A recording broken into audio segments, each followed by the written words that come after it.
Dear Bhante, what is the difference relationship between mindfulness and Samadhi? Is it simply a matter of degree, or are they different factors and have different functions?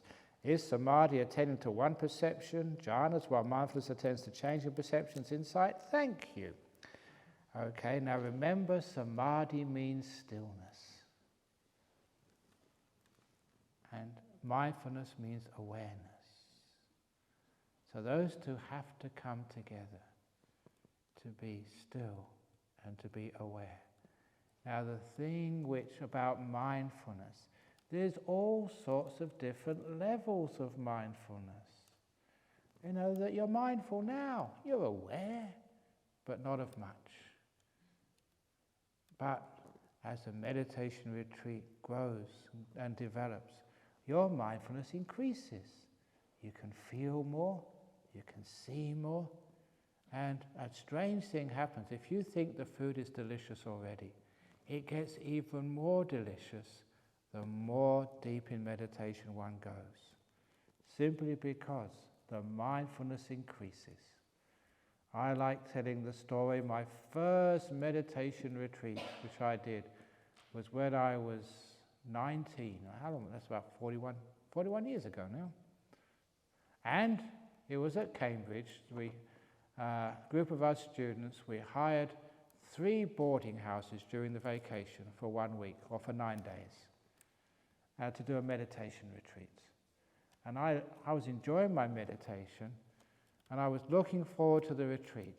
But there was one thing which I was dreading, and that was the food. Because this was England in 1970, I think it was.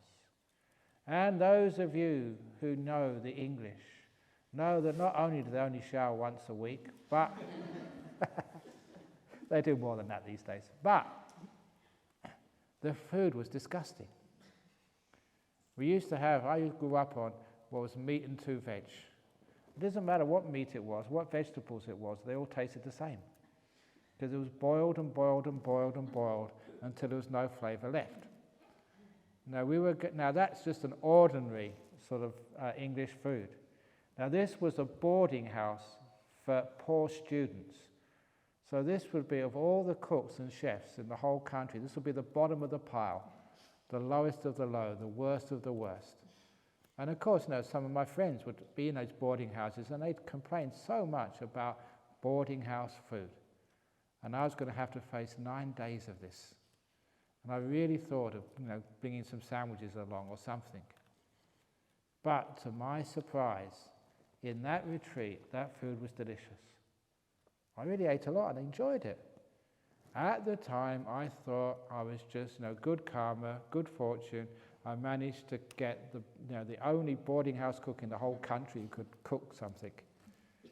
But later on, when I understood about mindfulness, I realized it was nothing to do with the cook and everything to do with my mindfulness increasing in power.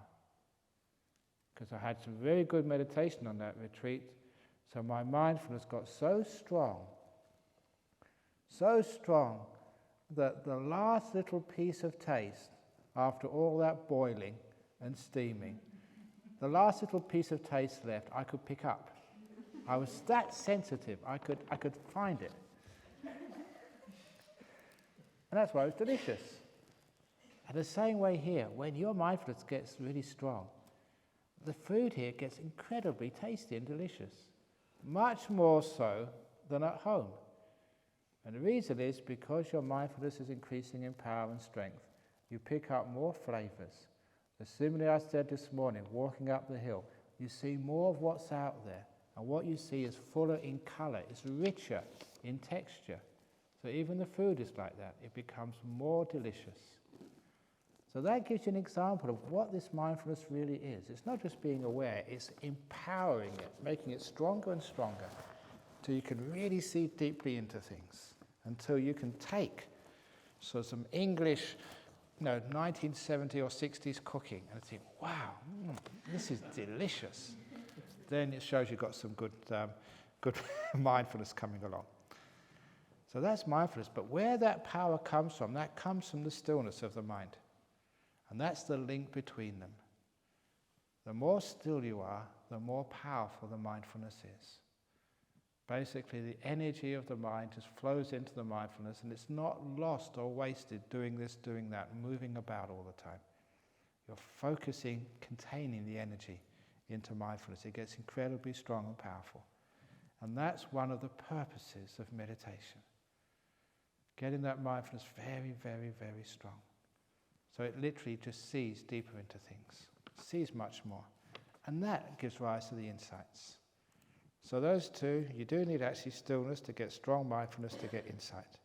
And that's how it works. And you'll experience that. On this retreat, there will be times you just feel so awake, so alert.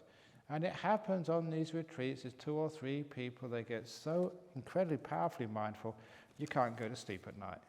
You don't want to go to sleep, you're not tired. You've got energy, real nice energy.